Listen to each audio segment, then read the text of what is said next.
இயேசு கிறிஸ்துவின் நாமத்தினாலே எங்கெந்த ஒளியின் சார்பாக வாழ்த்துக்களை தெரிவித்துக் கொள்கிறேன். இந்த நாளிலே ஒரு வசனத்தை நாம் தியானிக்கலாம்.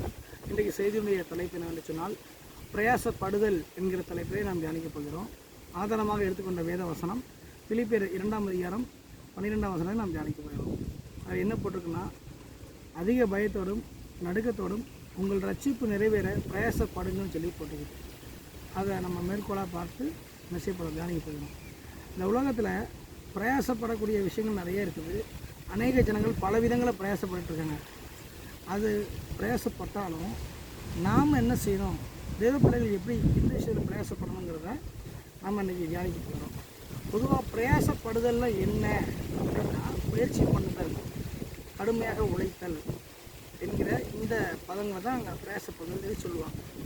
இன்றைக்கி மனுஷங்க எடுத்துட்டான் அப்படின்னா, பிழைப்பதற்கு என்ன காரியத்தை செய்யணுமோ அதுக்காக முயற்சி பண்ணி செய்வாங்க.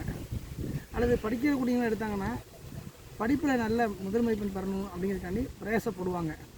வேலை செய்கிறவங்க என்ன செய்வாங்கன்னா, நல்ல முன்னேற்றத்தை நோக்கி என்ன செய்யணும் போகணுன்ட்டு பிரயாசப்படுவாங்க. அல்லது பிஸ்னஸ் பண்ணுறவங்க இன்னும் சம்பாதிக்கணும் அப்படிங்கிற அடிப்படையில் பிரயாசப்படுவாங்க. இது போன்ற நிலைகளில் அநேக பிரயாசங்கள் உண்டு. இன்னும் ஊழியத்தில் எடுத்துக்கிட்டவங்க கூட இன்னும் ஊழியம் கட்டப்படணும், ஆத்துமாக்கள் நிறைய வரணுங்கிறதுக்காண்டி முயற்சி பண்ணி பிரயாசப்படுவாங்க பல விதங்களில். ஒரு மீடியா வச்சுருக்காங்க அப்படின்னா, அந்த மீடியா வளர்க்குறதுக்கு என்ன செய்யணுமோ அதுக்கு பிரயாசப்படணும் போடுவாங்க. இது போன்ற பலவிதமான பிரயாசங்கள் பூமியில் பலவிதமான மக்கள் பல நிலைகளை செய்கிறாங்க. இருக்கட்டும், இருந்தாலும் ஆண்டவருடைய பிள்ளைகளாகிய நாம் தெரிந்து கொள்ளக்கூடிய விஷயம் என்னவென்று சொன்னால், எல்லா காரியத்தை குறித்தும் பிரயாசப்படுகிற பிரயாசத்தை விட முக்கியமான ஒரு காரியத்தை குறித்து நாம் பிரயாசப்பட வேண்டும். என்னவென்று சொன்னால், உங்களுடைய ரட்சிப்பு நிறைவேறுவதற்கு அதிக நடுக்கத்தோடும் பயத்தோடும் பிரயாசப்படுங்கள் என்று வேதம் சொல்கிறது. இந்த ரட்சிப்பு நிறைவேற வேண்டும் என்று சொன்னால் என்ன அப்படின்னு பார்க்கும் பொழுது, பிலிப்பு அப்படிங்கிற பட்டணத்தில் ஒரு சபை இருக்கிறது. அந்த சபைக்கு கடிதத்தை பவுல் அடியில் எழுதுகிறாரு.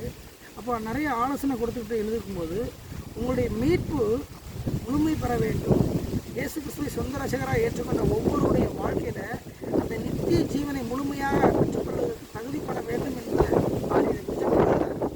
அப்போது அந்த எழுதுகிற எழுதில் அது நடுக்கத்தோடும் பயத்தோடும் அது முழுமை பெற வேண்டும் என்பதற்காக அந்த மீட்பானது நித்திய வாழ்க்கையை நீங்கள் பெற்றுக்கொள்ள வேண்டுங்கிற காரியமானது முழுமையடைய வேண்டும், அதில் நீங்கள் தகுதிப்பட வேண்டும் என்கிற காரியத்தை குறித்து பிரயாசப்படுவது ஒரு ஆழமான செய்தியை எங்களுக்கு தெரிகிறாரு.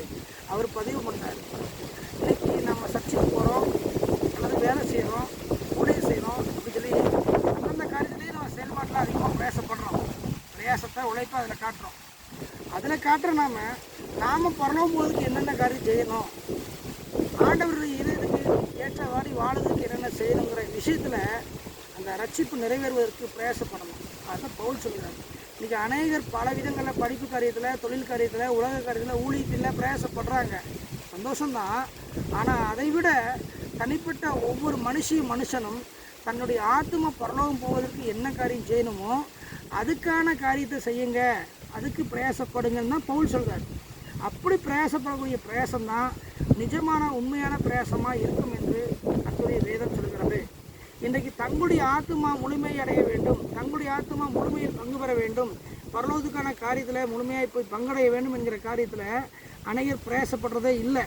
மற்றவங்க காரியத்துக்காக உழைக்கிறாங்க, பிரயாசப்படுறாங்க, தங்களுடைய மற்ற உலக காரியத்துக்காக பிரயாசப்படுறாங்க. ஆனால் தன்னுடைய ஆத்துமாவை மீட்க இயேசு கிறிஸ்து ரத்தம் சிந்தி ரட்சிப்பை கொடுத்துருக்கிறாரே, அந்த வெளியேறப்பட்ட மீட்பாகிய ரட்சிப்பை முழுமையாக அடைந்து வர வேண்டும், பங்கடைய வேண்டும், பங்கு கொள்ள வேண்டும் என்கிற விஷயத்தில் நாம் பிரயாசப்படாமல் இருக்கிறோம். அப்படி இருக்கவே கூடாது. எனவே இதை கேட்டுக்கொண்டிருக்கிற ஒவ்வொரு தேவ பிள்ளைகளும், ஊழியக்காரர்களும், ஒவ்வொரு வாலிப சகோதர சகோதரிகளும், உங்களுக்காக ரத்தம் சிந்தி உயிரை கொடுத்து ரட்சிப்பை வெளியேறப்பட்ட ரட்சிப்பை தந்த அந்த இயேசு கிறிஸ்துவின் மிகப்பெரிய மீட்பை முழுமையாக பெற்றுக்கொள்வதற்கு, முழுமையை பங்குடையதற்கு நம்ம பிரயாசத்தை அதில் என்ன செய்யணும், ஒவ்வொரு நிமிஷமும் காட்ட வேண்டும்.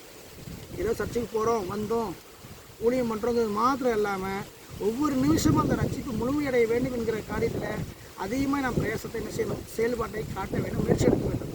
அதையெல்லாம் விட்டுட்டு ஏனோ தானே என்று உலகத்துக்கு ஏற்ற மாதிரி போகாதபடி நம்முடைய வாழ்க்கையில் வருகைக்கு ஆயத்தப்பட வேண்டும், நாம பரலோகம் போக வேண்டும், அனைவரும் ஆயத்தப்படுத்த வேண்டும் என்கிற அந்த ரட்சிப்பு நிறைவேறக்கூடிய அந்த விஷயத்தில் செயல்பாடை அதிகமாக பதிவுபடுத்த வேண்டும்.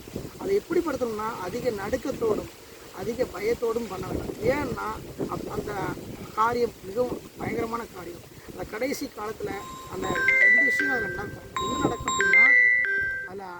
நரகம் பரலோகம்னு சொல்லி 2 பிரிவுகள் இருக்கும். நம்ம நேர்மையாக நடந்தால் பரலோகம் போக முடியும், நேர்மை நடக்கலாம் நரகம் போக முடியும். இந்த 2 இடத்துல ஒன்றில் போக முடியும். அப்போ நம்ம பிரயாசம் பரலோகத்துக்கு ஏற்றதாக இருந்தால் அதில் போக முடியும், இல்லைனா அது ஆபத்தாய் மாறிவிடும்.